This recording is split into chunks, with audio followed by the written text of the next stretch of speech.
Even as he continues to deceive Cui Buqu for his own amusement, his thoughts can't help but return to Cui Buqu's moans in the carriage.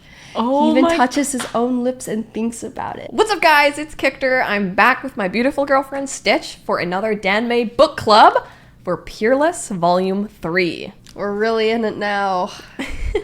So far, it seems like these two want to kill each other, want to betray each other, want to kiss each other. We might get into a little bit of kiss and betrayal in this volume. I'm excited. Or to pick up where we left off, after the second prince is mysteriously murdered, Feng Xiao is blamed for the crime. Not only is he a foreigner, but he's capable martial artist, so in an effort to salvage the diplomatic mission that they're on, Cui Buqu swears that they will find the real murderer in one single day. But Appa Kagan suspects that they'll simply run off instead, so Cui Buqu also volunteers to remain a hostage while Feng Xiao investigates, a compromise which only works because Feng Xiao openly claims they're lovers. And at the same time, he not so openly slips a small vial into Cui Buqu's hands. What could that be? We'll find out soon. You know, the relationship's good when you were willingly down to be a hostage rather than be with him. Which is a point that he has a certain degree of trust in Feng Xiao to not abandon him since he's the one being hostage. I love this meme. Feng Xiao, I hate Cui Buqu. However, once this deal is said and done, Feng Xiao privately has no intention of investigating or helping Cui Buqu, who is only a thorn in his side as the head of the rivaling investigative bureau. If he dies, good riddance. It's not even his mission they're on right now. He doesn't care if it falls through. So he goes out to a carefree lunch, only to discover that the food tastes bland and unappealing. Then he looks at a white aigrette and imagines Cui Buqu's white neck. Oh my god. How his words constantly peck at him as if he has a bird's beak. And he realizes he's gotten used to having someone to bicker with. Oh my god. Cui Buqu would be hard to replace. Although Feng Xiao seems to be only loafing around, he's actually waiting for word from Cui Buqu, having absolute faith in his scheming intellect. Chao Xian delivers a message from Cui Buqu to leave him behind and under no circumstances take revenge on Appa Kagan.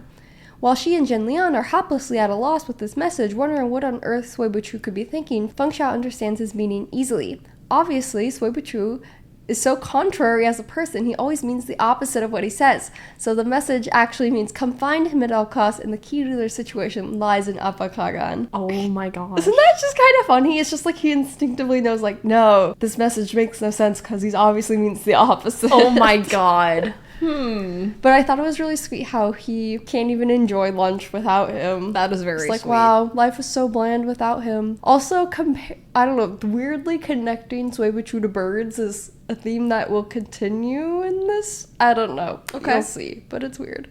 Oh. Yes.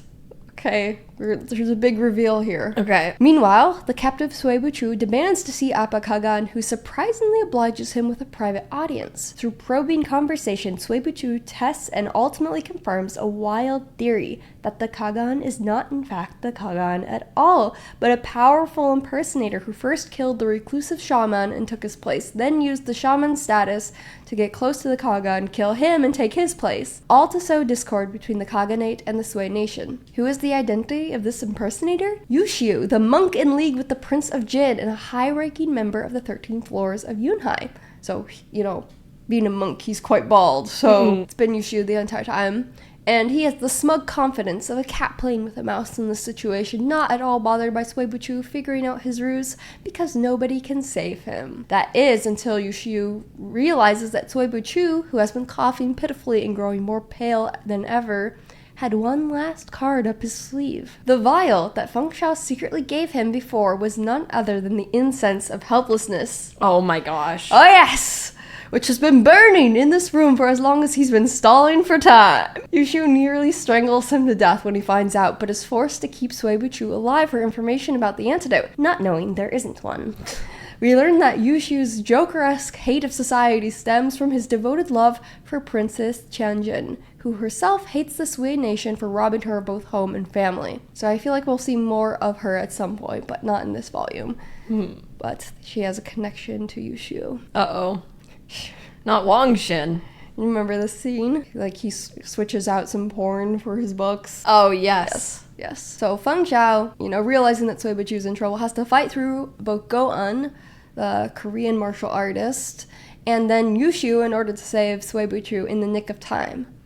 Although Yushu ultimately escapes, at least they're both alive and able to prove their innocence at that point, and nothing changes between them after this life and death situation.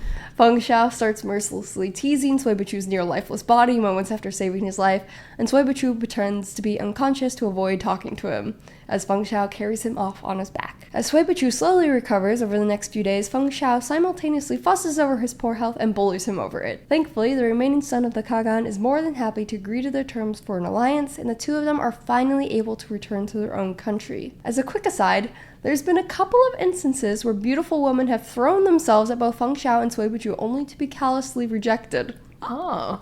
Yeah, so and this happens throughout this whole volume, like over and over again in various situations, so it's like they're a little bit gay. Feng Xiao is naturally too self-absorbed to find anyone but himself attractive, but he assumes that Sui Buqu is not interested in women because of his sickly disposition, rendering him wholly inexperienced. So he tries to provoke a reaction out of him by showing him some really outlandish porn, a la Wang Xin Library episode. Oh my gosh. Unfortunately for him, Sui Buqu does not react whatsoever. Huh. He's so tired of Feng Xiao's bullshit that he calls him out on Feng Xiao's secret identity as the head of the Fanjing sect, one of the demonic sects. So he's like, yeah, just casually brings this up after the porn incident. You're actually the demonic sect guy. And he's like, you guessed it. What? Yes, it's like kind of an open secret. It like doesn't really interfere with his other identities, but he's just kind of also the head of a demonic sect on the side of Feng Xiao is? Yes, he's a demonic cultivator this whole time. We should have known that he was Yan Wuxi. Honestly, we should have known that he was literally a demonic cultivator. But honestly, this doesn't really I have a hard time seeing him as a demonic cultivator. Aside from his horrible personality. Like, it's not like he's really using any... It's like the cultivation aspect in this series is so opaque. It's not really the focus, whereas Thousand Autumns is very cultivation-based. This is kind of like the secular side of it, even though cultivation still exists in this world. It's the same universe as Thousand Autumns. It's just like we don't really... Like, Sui Buqu doesn't cultivate, so it's almost like we kind of get his perspective more on it, and we don't really get the inside details on that. But this is just kind of crazy out of nowhere. It's like, completely in a high position in the cultivation sect as well. Okay. So a banquet. What could go wrong? So they get back to their country, they report to the emperor, and a few weeks pass without them seeing each other until they meet again at a 1,000-lantern banquet, in which Feng Xiao accuses Sui Buqu of avoiding him. He had gone to the Zhuoyue bureau several times, complaining to the staff and causing problems every single time, without Sui Buqu seeing him once. Okay. So he's a little bit obsessed with them, which I can respect. So there's kind of a good quote about the state of their relationship at this point. Feng Xiao was certainly an excellent collaborator, but he was also a potential threat. Sui Buqu could never relax around him. They'd traversed fire and flood together, but only because they'd had a common goal and shared in each other's successes and failures. Now that they'd returned to the capital, with all the threats behind them, they'd reverted to their previous dynamic. The emperor and empress were a loving couple, but even they competed with each other. Likewise, the scope of the two bureaus' duties and interests were so strongly interconnected that an amicable relationship between them was impossible. Just as Feng Xiao often tried unsuccessfully to figure out what made Sui Buqu tick, Sui Buqu found it hard to guess what Feng Xiao was thinking. Sometimes they acted like enemies, sometimes friends, and sometimes neither. Time and time again, they went up to the line, only to take a step further when they found the other person could tolerate a little more. This was especially true of Feng Xiao, who found the whole thing greatly entertaining and never tired of probing his opponent. Okay. So it's very interesting. Very quid pro quo, but Feng Xiao is, taking it a little bit further every time. How far are they gonna take it? I guess we'll find out. Nevertheless, the two of them ultimately find each other physically attractive. Sui Buqu can appreciate Feng Xiao's face until he opens his mouth to speak, and Feng Xiao can't help but be drawn to Sui Buqu's aura, if not his physical looks. Okay. It's like, Feng Xiao's so self-absorbed, he can't really... He'd be like, everyone is uglier than me, not impressed. But it's just the... Is it gay if you like bro's aura? Yeah, so it's a little bit gay to like his kind of bitchy aura. Anyways, at the banquet, several lovely young women in attendance are drawn to our striking protagonist, but are ruthlessly struck down once more. Feng Xiao insists on teasing Sui Buqu about all sorts of romantic things, but ultimately has one real question. Why is he, who rarely makes public appearances, at the banquet to begin with? It's a good question. And the answer is to make a huge arrest. Oh, brother. Sui Buqu we got a flowchart. Sui Buqu reveals that assassins have rigged the entire garden to go up in flames, presumably to kill all of the royal princes and princesses in attendance. Oh. The ringleader is none other than Ren Yue, the retainer and secret lover of Princess Jia Ping, who was actually from the Yuan family before he was adopted into the Ren family. Yuan Yun being the name of the previous emperor. Before the current emperor and empress took the throne via coup, the previous emperor was married to their daughter. She's the widow of the previous emperor, but the daughter of the current emperor. So Yes. it's a very precarious position because she is, connected to the previous emperor who was deposed, and generally when you do a coup, you kind of eradicate anyone connected to the previous dynasty. Right. But obviously they weren't going to get rid of their own daughter, and the daughter wasn't necessarily happy with this asshole she was married to, so she was able to kind of endure into this current situation. Yeah. But, is always a little bit tainted by association. And so what's revealed when Sui Buqu kind of steps out and starts, throws open his police ID, is that the person behind rigging this garden to blow up and ruining the banquet and everything is this guy, Ren Yue, who not only is having an affair with this widow princess, but that he is from the Yuan family originally, who is connected to the previous emperor. So it turns very quickly into a political situation. We're not just talking about some crazy guy, we're talking about a crazy guy connected to the previous emperor. Not so good. Okay. And then it's also, very embarrassing for her because, this guy kind of looks like her old husband because of them being related. Yeah. And so it's just messy and embarrassing. And Sui Buqu, airs this all out publicly, which he totally didn't have to do. And so everyone, instead of really focusing on the fact that the garden is rigged with explosives, is like, hey, you just publicly embarrassed a princess. Not cool. And, also, it's they're at the birthday party of her daughter, so it's just very messy. Right. He doesn't give us her shit, so it's just crazy. So we briefly met Princess Jia Ping in Thousand Autumns as well. She was the wife of the then emperor who sucked so much that he was overthrown by her father, Yang Jian, who did so with Yan Wuxi and Shen Xiao's help. Okay. And like I mentioned, being the widow of a deposed ruler, but the daughter of the current ruler, very awkward situation to be in, and Sui Buqu does not hesitate to throw her completely under the bus by revealing her romantic scandal and her ties to this murderous traitor. Right.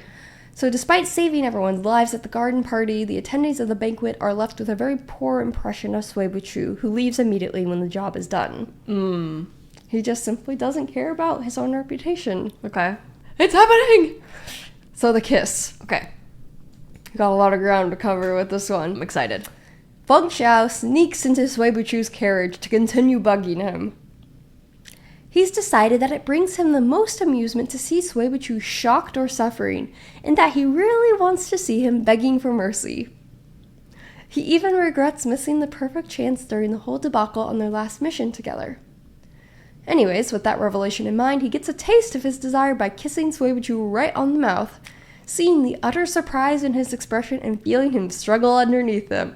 It just tickles that itch, Instead of actually having to torture him, you could just kiss him. Oh my god. Good for you, Feng Xiao. Oh my god. He's like, you're so cute when you're surprised. I know how to surprise you. But Feng Xiao mouths a message against his lips. There is someone hiding underneath the moving carriage. Oh my god. Oh my god. The justification goes so far. That's hilarious. Sui Buqu is doing all sorts of mental acrobatics, trying to figure out if Feng Xiao is kissing him to distract the hidden spectator, or if he's just doing what he wants. But then Feng Xiao fully puts his tongue inside his mouth. Oh. Cui Buqu doesn't have time to reckon with that, however, because when Feng Xiao rolls him over mid-makeout, a sword jabs up where they were just sitting moments ago. Oh, this is so funny. Oh my gosh. Right? Feng Xiao all but flings him out of the carriage and immediately engages in battle with the unknown assassin, who seems to be a top-tier martial artist, although his identity is unknown. Feng Xiao foils the assassin's strongest attack by grabbing the blade of his sword, causing him to finally retreat as reinforcements arrive.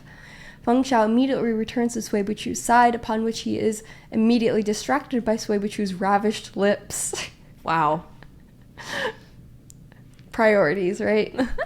Even though Cui Buqu knows Feng Xiao's give-an-inch, take-a-mile personality, he can't help but ask after his wounded hand.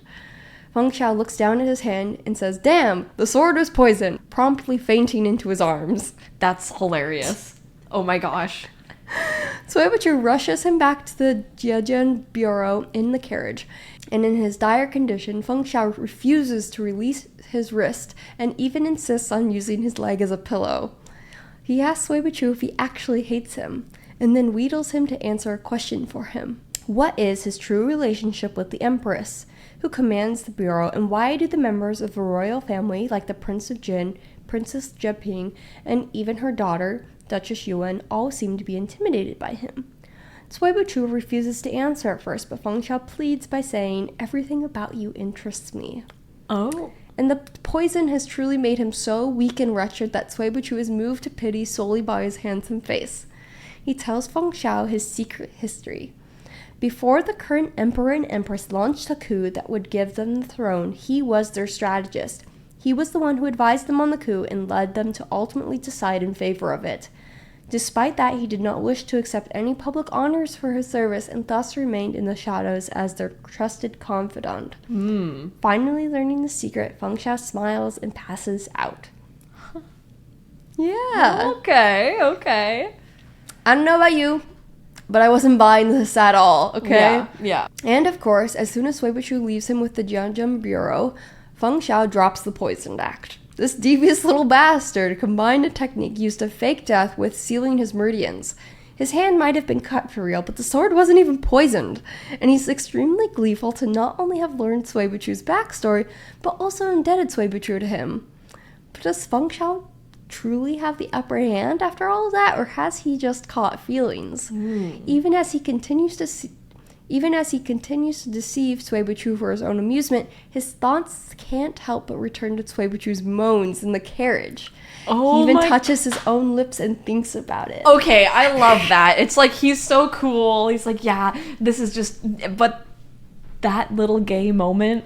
Right? Oh my god. It's like, oh yeah, I believe that you're like totally just...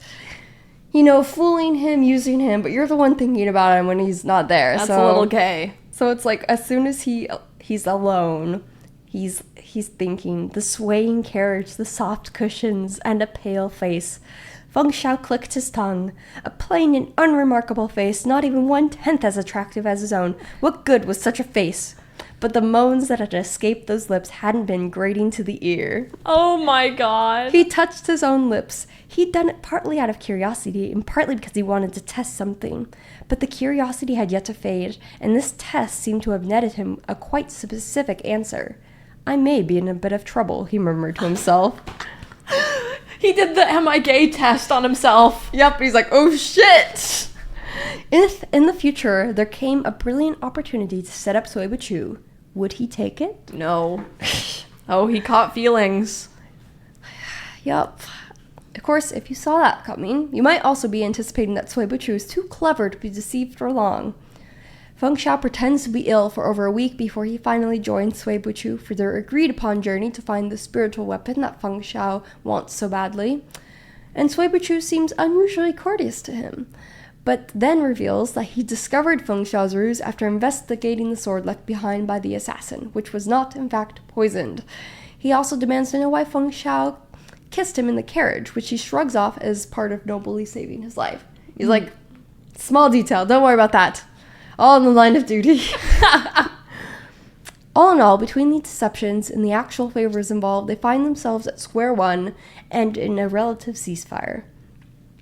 But Feng Xiao has reached the point of thinking that Cui Buqu is cute when he's angry. He finds it adorable how his ears turn pink and the corners of his eyes redden with absolute fury as he brings up the kiss, just how he looked during the kiss as well. Oh. Yup. Okay, this is so funny. This is both literal and metaphorical image. Okay. We're entering a new arc here. We're going to learn a lot about Cui Buqu's backstory. So they travel together to a new city where the Cui family lives, and where this legendary Qin is supposed to be. But the gates are closed for the night, and so they end up staying at an inn outside of it. At the inn, they meet this nice, altruistic old doctor named Sun, and a maiden apprenticing under him, who just so happens to be from the Cui family as well. Cui Buqu claims that he originally left his family of his own accord because he was sick and not destined to live for long, truly taking fate into his own hands and carving a path purely from his own sheer will. This self-determination fascinates Feng Xiao, but he also keeps making jabs about Cui Buqu secretly resenting his family, especially the head of the family, Cui Yang, who might be his grandpa, I don't know. At this point, Feng Xiao is actually more interested in Cui Buqu than the legendary Qin, and we can see a little bit of that with another quote on page 183. So, Feng Xiao teases Cui Buqu until he leaves, and he stalks off, paying no more heed to Feng Xiao, who is left to the sight of his retreating back and the sound of suppressed coughing. Feng Xiao pursed his lips and leapt into the air. When he landed, there was a bird clutched in his hand, an innocent sparrow that had the misfortune to fly overhead. "How many times must I tell you before you understand?" he groused at the sparrow. "I've no interest in you, Yin," the Qin. "You thrash about, you close your eyes and ears, and you're too clever by half." He tapped the sparrow's fluffy head several times. Vexed, the bird chirped loudly and pecked at his fingers. He relaxed his hand, and the plump bird sprang from his clutches and soared into the sky, terrified to be caught again. Feng Xiao smiled. If it had been Cui Buqu he held, he wouldn't have been like that sparrow, so desperate to escape. He wasn't a helpless sparrow, nor was he an alien eagle. None of this world's mediocre life forms were a fit comparison. He was no fragile flower growing in the protective shade of a great tree, dependent on his family's status and reputation. He was Cui Buqu, the only one of his kind in the world, a man capable of carving a path to heaven even when pushed to the edge of a cliff. Okay. I just love him yanking a bird out of the sky just to vent his emotions. What? One of the most eccentric things we've seen a Danmei man do, by far.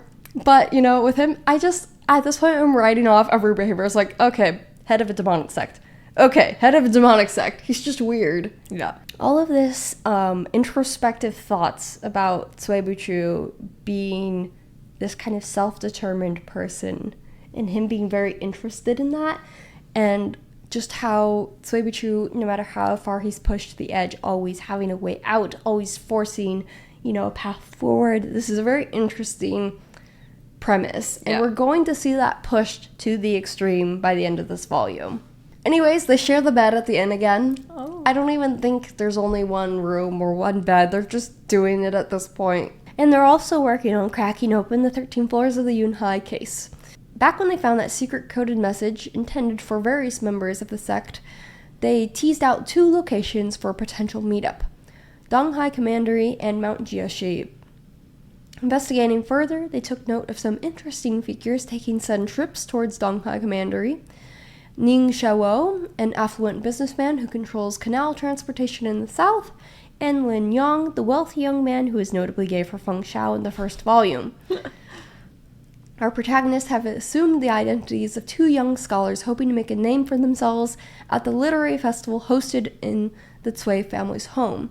So the young lady, Cui Junyang, who has developed a bit of a crush on Feng Xiao because of his looks, invites them to her family's home.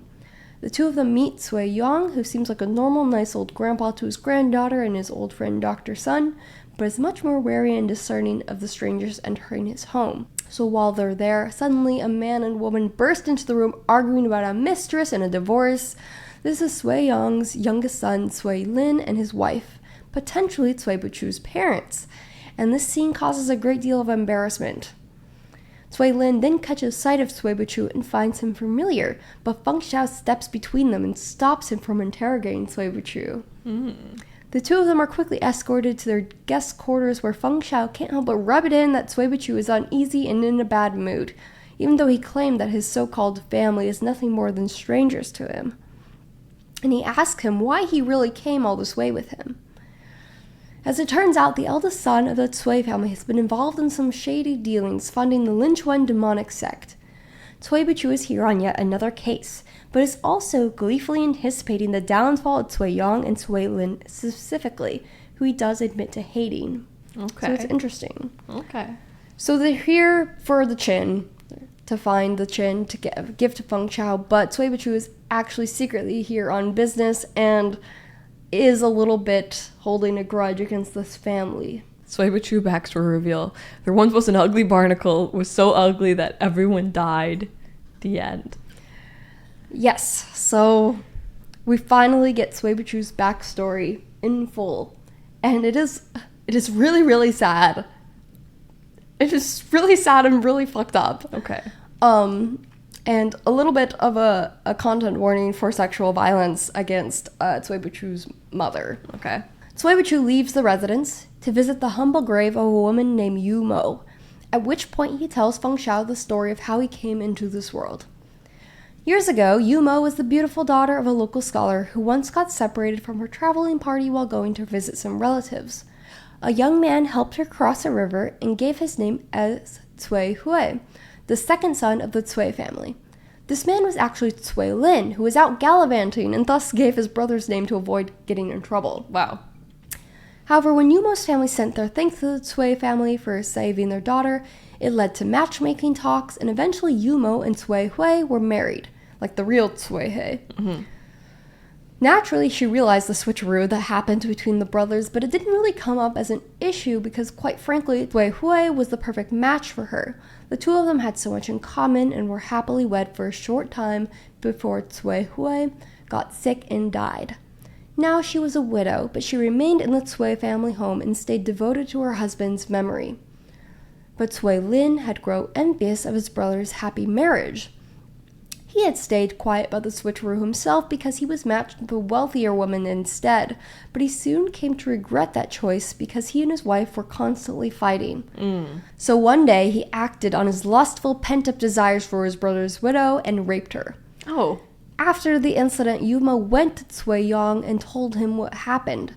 If the scandal became public, the Cui family's reputation would be utterly ruined, and Yu Mo would also be ruined despite being the victim in this case. She would be forced out of the Cui family's home and no longer have the status of being Cui Hui's wife and widow, and no longer be able to carry on his legacy in any meaningful way. Still deeply in love with her dead husband, she promised to act as if the assault never happened, as long as she never had to see Cui Lin ever again. Okay. So Cui Yang, the head of the family, put her in a safeguarded far-off residence and put his own son under house arrest. But Yu Mo was pregnant, and the child, of course, was Cui Buqu. Mm-hmm. And the story continues. It gets even worse. But wait, there's more. Or in this case, more trauma. Oh. At first, Yu Mo wasn't sure what to do, and she hid the pregnancy.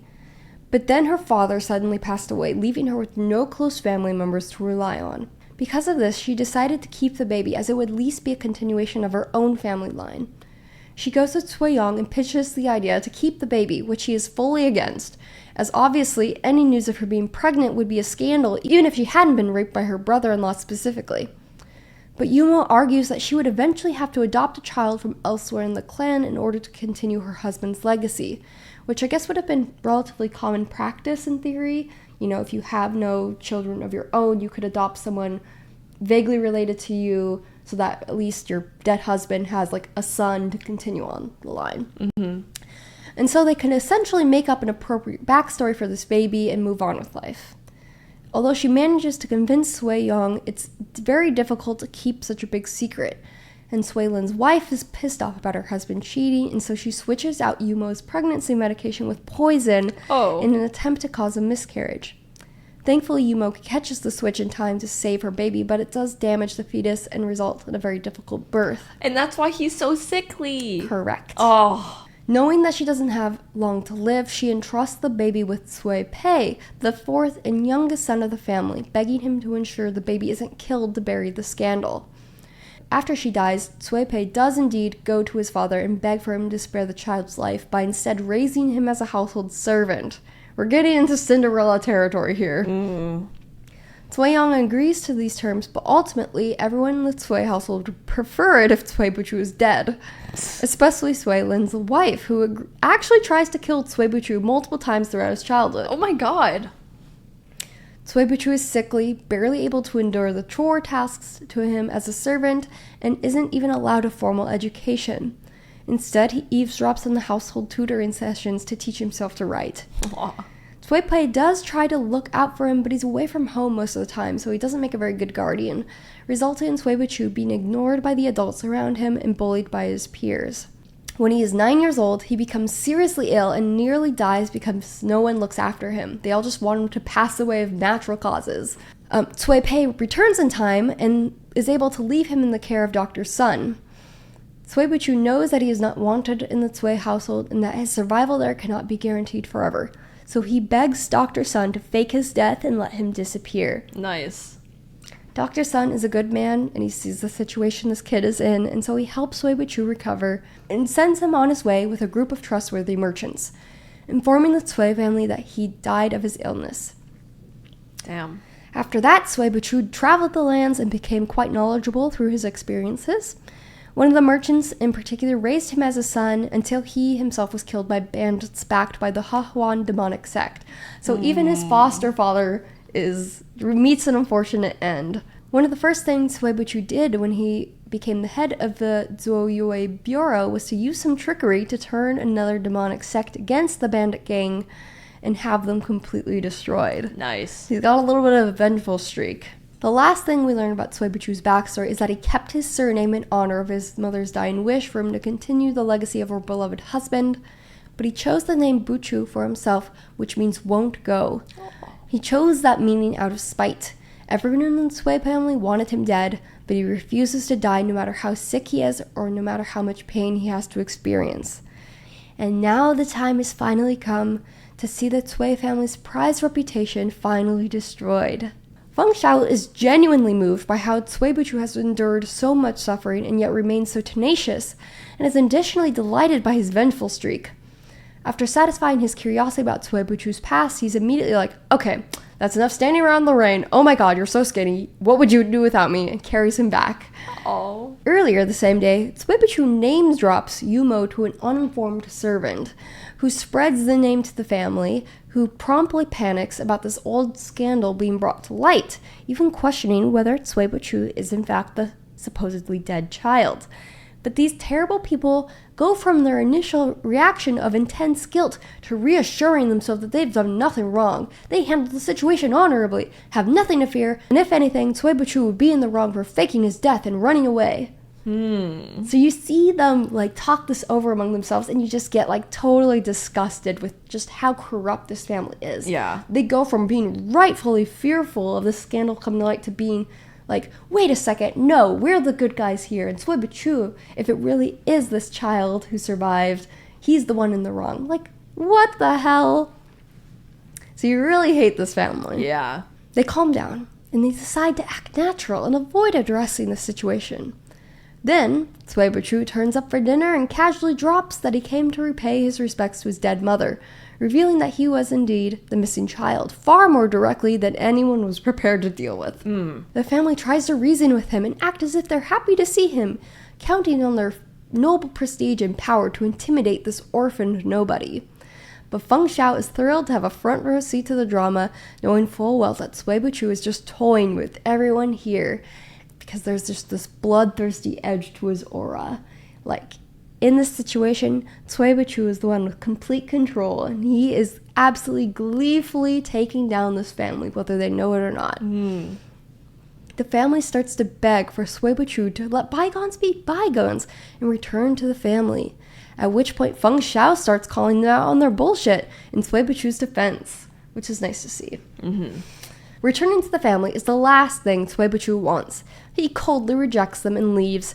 He even asks Feng Xiao to be his bodyguard so that he can take his medicine and sleep without the family pulling any tricks during the night. And he does this by calling him by the more intimate address of Arlong. Like, Arlong, can you please be my bodyguard so I can just sleep peacefully tonight? Oh my god. And Feng Xiao fully falls for this gentle tone for a solid moment. Oh my gosh. Before realizing he's just being used for his muscle. That is so funny. I could get so into that dynamic for them if they would just roll with it. Roses are red, violets are blue. Haters can hate, but I'm too cute. We're gonna get into Feng Xiao's brief stint as a poet now. Okay. Because the literary festival is almost upon us. Oh, of course. Yes. The night passes, and the next day is the literary festival hosted by the Cui family. The Cui family plans to pacify Cui Buqu as much as possible in order to avoid any public incidents while the festival is going on, and then dealing with him by any means necessary once the festival is over. But the prize for the most exceptional poet is none other than the legendary zither Yu Yin, which Feng Xiao has been looking for. Thankfully, Feng Xiao has full confidence in his poetic abilities. He goes forth in front of the judges, drawing quite the crowd with his looks and panache, and promptly drops the worst poem of all time. Okay. This is what he recites to the audience. In the 5th month, the pomegranate blooms. Boling holds a grand celebration. The wise pursue fame and fortune, but I am here for Yu Yin. He's just like, roses are red, violets are blue. Give me Yu Yin, please. Oh my god. Can you imagine? That's hilarious. He then states, because the judges are like, what the hell is that? He then states that the contest did not specify whether the poem had to be exceptionally good or exceptionally bad, that he had technically fulfilled the requirements of it being an exceptional poem. Oh my god. This does not fly with the judges whatsoever. Wow. But Feng Xiao is too shameless to be put off by his defeat. Meanwhile, Cui Buqu casually announces that the eldest son, Cui Shu, has been colluding with the Southern Dynasty and the Linchuan demonic sect for several years, including harboring an assassin that attempted to take the emperor's life and other crimes which caused starvation and revolt among the common folk. He fully announces this to everyone present. He just completely knocks out their reputation from under them by being like, yep, there is a traitor in this family, and I'm arresting them now. He summons the bureau guards to arrest the brother. Like, this is his own brother, by the way, at this point. He summons the guards to arrest his brother, and no one could have anticipated that Cui Buqu would cause the public downfall of their family without even involving his own involvement in this scandal. Right. Like, the entire family's worried about the scandal, and then he just goes in and he uses something completely unrelated to take them down. Everyone is shook. The family is shown not the slightest bit of mercy. However, now knowing Cui Buqu's real status, they are able to properly identify Feng Xiao as his equal in power, and they go to him pleading for an intervention to save Cui Buqu's life. They offer him Yu Yin and anything else they can think of. The whole family's in chaos, the literary festival's ruined. They're trying to beg with Feng Xiao. What's happening with Cui Buqu in this moment? Well, he is busy with a medical drama, because at this point, a messenger comes running in to announce that Dr. Sun has killed someone by issuing the wrong prescription. Cui Buqu goes to investigate because Dr. Sun did him a solid back in the day. So, as it turns out, the random woman who died had a mix-up with a nearly identical prescription meant for Lady Lu, Cui Lin's jealous wife. So she was likely the intended murder victim. And so she comes in claiming that she knows who the murderer is. She claims that her husband's mistress was behind the murder attempt and that she paid off Dr. Sun to do the job. Dr. Sun obviously wasn't involved at all because we know his integrity is impeccable, but there is a written prescription in his handwriting that included a potent poison among the medicinal ingredients, which was pretty damning evidence. However, Cui Buqu takes a look at it and points out that the ink used for the prescription is very high quality, expensive ink, whereas Dr. Sun used a very cheap quality ink for all of his other prescriptions. This guy's not made of money. He's constantly giving away money and caring for people without taking payment, and so this doesn't add up. The prescription is therefore a forgery, and Cui Buqu orders Cui Lin's study to be investigated. With the evidence taken from his study, it becomes evident that he intended to murder his wife to be with his mistress and frame Dr. Sun to pull it off. With that, Cui Lin is arrested as well and will likely be executed for his crimes. His wife is also arrested because she actually knew her husband was behind this murder attempt on her own life, but covered for him in a last-ditch effort to secure his attentions through a show of loyalty. Thus, all of Cui Buqu's childhood enemies have been met with justice. When all is said and done, he did not indiscriminately harm the entire family. Cui Pei, who lacked power and integrity but still somewhat looked out for him as a child, got out of the situation intact and may even become the next head of the family when all is said and done. Cui Buqu does not bear overinflated grudges that we would associate with the more villainous character, even though he doesn't walk the straight and narrow path of a self-sacrificing Taoist. So that's kind of how that whole situation gets resolved with his family. Interesting. I thought it was a little bit random. Yeah. With the kind of thing with the affair, kind of happening at the same time, but it is always cool to see him doing kind of detective work. Yeah. National Treasure. You would not believe the arc we are entering in next. Oh, brother. With this case wrapping up, what will our protagonist do next? It seems the next adventure lined up is a hunt for treasure. Wow. A minor character briefly introduced at the literary festival is the newly appointed governor of the territory whose past is connected to Cui Buqu. Yuan Sanqi studied under Yumo's mother and was therefore Yumo's shishong. They were even supposed to get engaged at some point, but he dipped and never came back.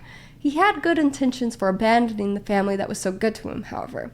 He is actually the descendant of the Wei dynasty, a competing royal line that met its end during a tumultuous point in the nation's past. If his true identity were ever to be revealed, the current royal family would consider him a potential threat and likely take him out. Additionally, his family passed down through each generation a clue that led to a secret treasure hoard of gold and silver, intended to fund an uprising to take the throne in the future. Well, Yuan Sanqi has no intention of ever pursuing this treasure himself, but he gives Cui Buqu the information he has because he feels bad about his mom dying.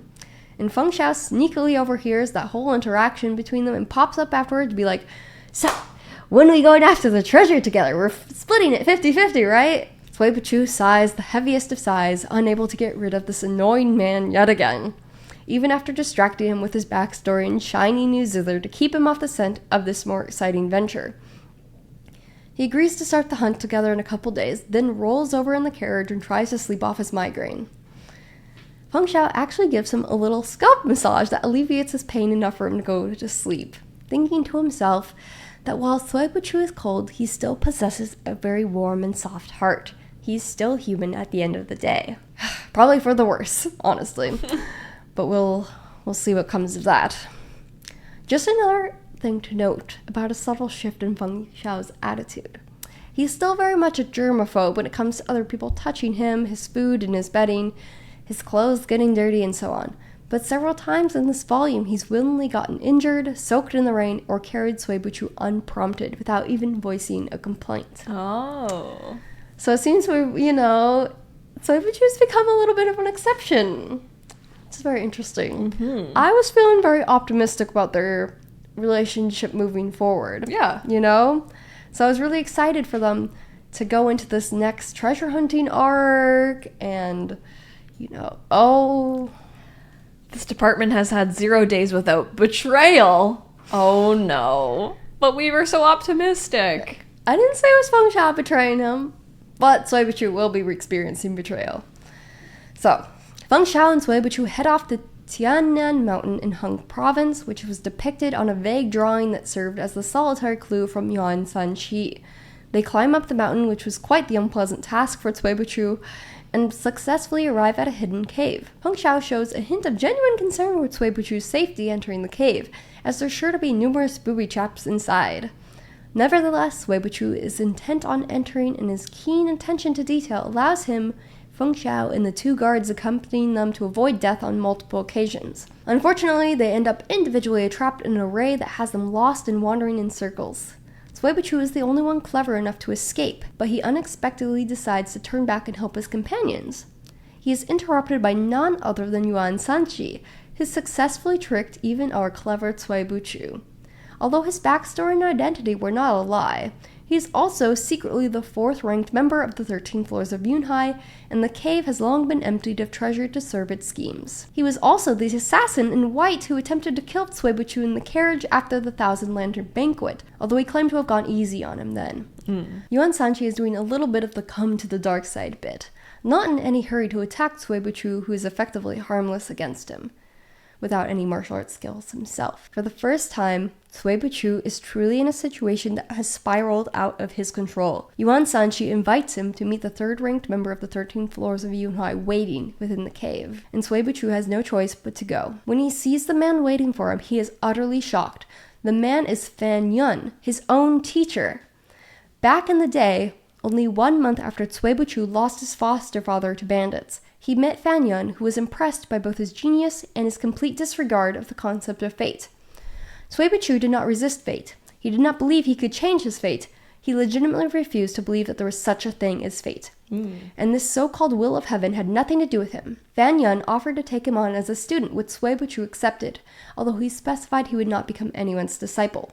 So we haven't personally met Fan Yun until this moment, which does kind of take a little bit of the edge off of this betrayal, but it is a huge betrayal for Cui Buqu. Yeah. Because he had, a martial uncle, essentially, that betrays him. Yeah. And then he goes to take him to this other guy in the evil organization, and it's his fucking teacher, and he's like, he's been set up completely. Yeah. You may be wondering what they want with him. Well, they want to recruit him. Betrayal count 3. Anyways, during this entire encounter, Cui Buqu has done nothing but insult both of them, their secret society, and their ambitions of replacing the emperor with the unknown first-ranked member of the 13 floors. But Fan Yun and Yuan Sanchi desire to recruit him into their organization by first forcing him into a trap, wearing down his morale, then appealing to him with personal benefits and even sentiment from their past ties. Cui Buqu is experiencing a rare moment of uncertainty, especially detecting the amount of forethought that has gone into creating this situation, and they still refuse to let him see his companions. In order to go free, they want Cui Buqu to help take down the Empress specifically. Killing the Emperor is already a given, and they're working on that. But his position as the head of the Empress's secret service gives him this unique opportunity. If he does that, he would be allowed to join as the second-ranked member, his position in the future dynasty secured, and presumably leave this cave alive as well, since this is a trap. None of this is enough to sway him, but then they offered Cui Buqu a priceless treasure that could aid his body and extend his lifespan by several decades. The Jade of Heaven. Yes, the very same jade that he and Feng Xiao worked so hard to recover. The jade that Feng Xiao supposedly returned to the emperor. Cui Buqu can hardly believe his eyes, but the jade before him is the genuine article, which can only mean one thing: a traitor.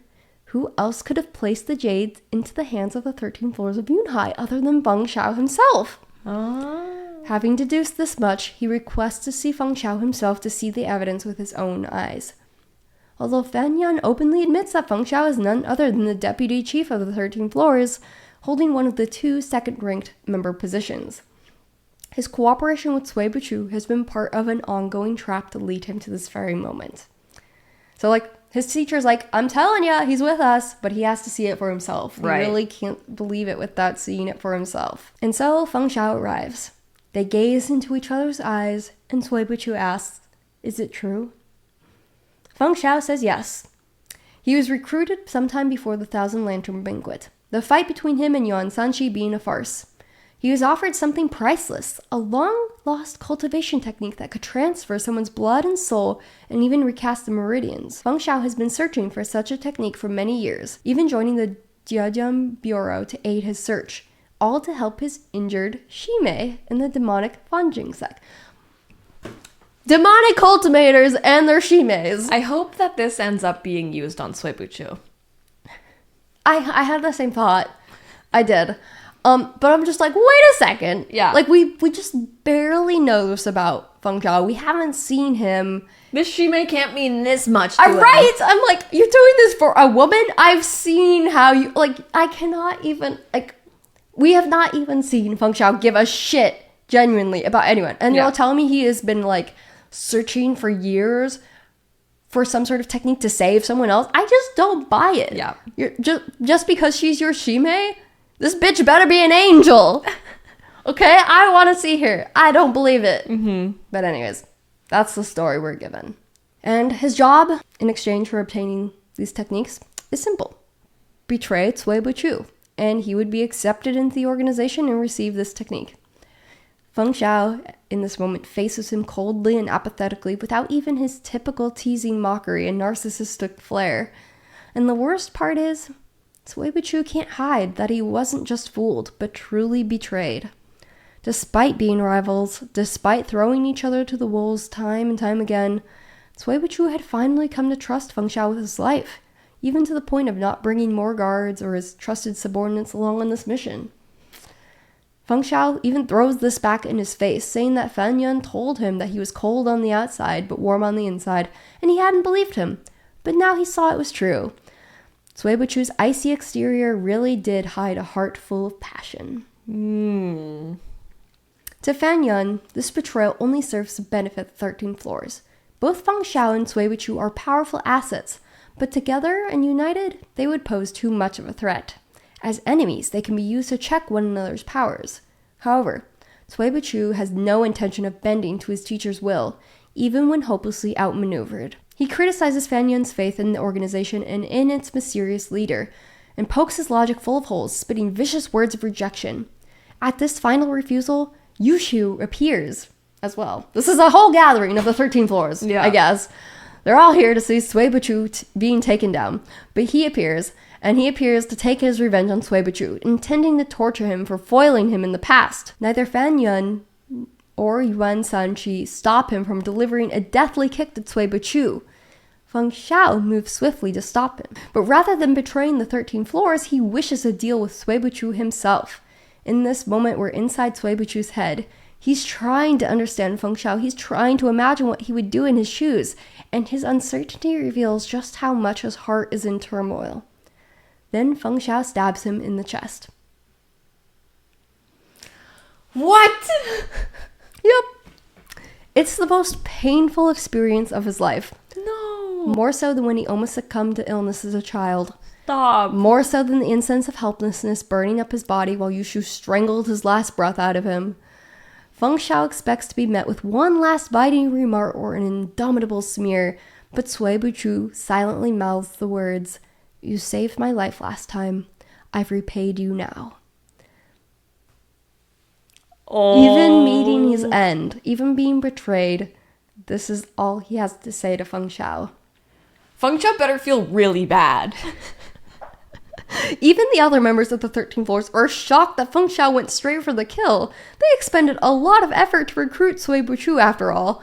Fan Yun quickly steps in to seal his acupoints and try to render first aid, but Feng Xiao doesn't care in the least that Cui Buqu is more valuable to them alive. Fan Yun spends hours channeling energy into him to preserve his life, which is hanging on by a mere thread. Are you fucking kidding me? He's like, what the fuck? We got him here. We did all of this work to try to recruit him, and you just stab him? He's like, well, Feng Xiao is like, listen, I know there's 2 second-ranked positions, but I cannot stand working with him. I've already had to work with him as this other guy in the other bureau. This is my chance to get rid of him. I don't want to have to work with him. It's too much work to work with him. And so he throws a fit and stabs him. That's ridiculous. But I'm like still having a hard time believing. Like, I know he stabbed him, but I'm Yeah. like, what do you mean you don't want to work with him? What do you mean you want him dead? You like, were just touching your lips moments ago. Right? I'm like, there's no way that could all be a lie. There's no way that could be performative to me, the reader. Like, I know at the very least you enjoy him being alive, that he is hard to replace, that you enjoy tormenting. You wouldn't want him dead. Betray him, sure. But dead? How could this be true? I'm so shocked. Anyways, Feng Xiao is a mystery. Feng Xiao, a sexy woman in his bed.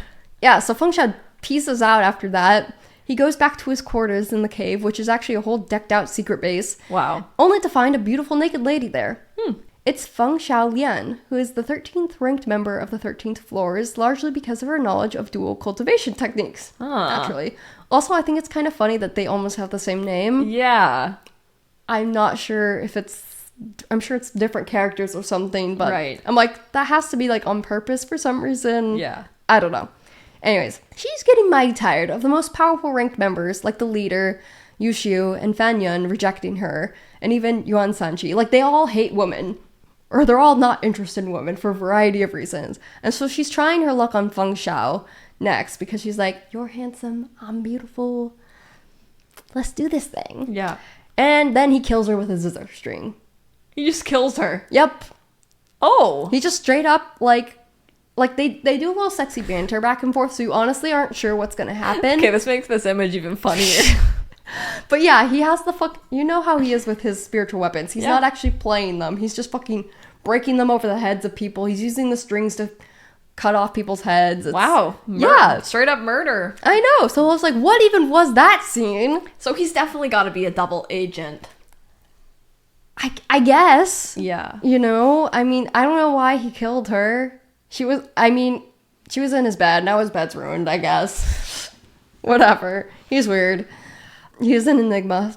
And the final scene of this volume is a glimpse of within Cui Buqu's unconscious state. He's in agony, but someone seems to be saving him, helping him to the surface of an inescapable darkness, holding his fingers tenderly and whispering in his ear. Cui Buqu believes it only to be a dream, because such gentleness could never belong to a man as cold and callous as him, fated to lose everyone close to him. Oh. Well, I would love to believe that would be Feng Xiao in this instance. I think it's his teacher who's truly expended a lot of effort to save his life. But it is interesting. I hope that Feng Xiao is actually going to turn his back on this whole 13th power people. And I mean, I have no doubt that he's not loyal to them either, but it's like, how do you walk back a betrayal like this? I don't know. I'm just trying to make it better. I know. Well, okay, here's my thought. I'm making it right in my head. I think the stab is a calculated move, right? Because Yushu was going to torture him. Yeah. Yushu probably wasn't going to kill him, but he was going to torture him, possibly kill him.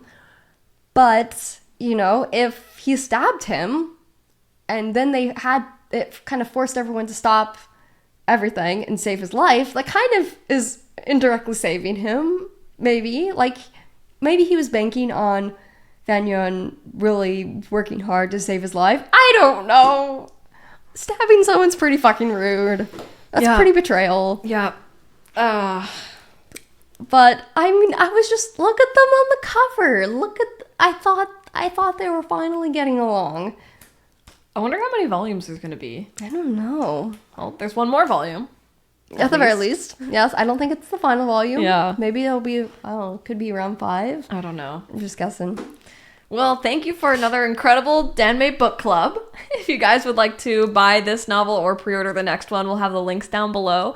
And if you would like to hang out with Stitch and I, every Friday at 7 p.m. PST, we do a Danmei members-only game night where we hang out and play games like Gartic Phone and Frantic Fanfic, where all the characters and the stories involved are with our favorite Danmei boys, and it's an incredible community and the best way to help support our channel. So thank you so much for watching, and we hope to see you at a live stream. Bye!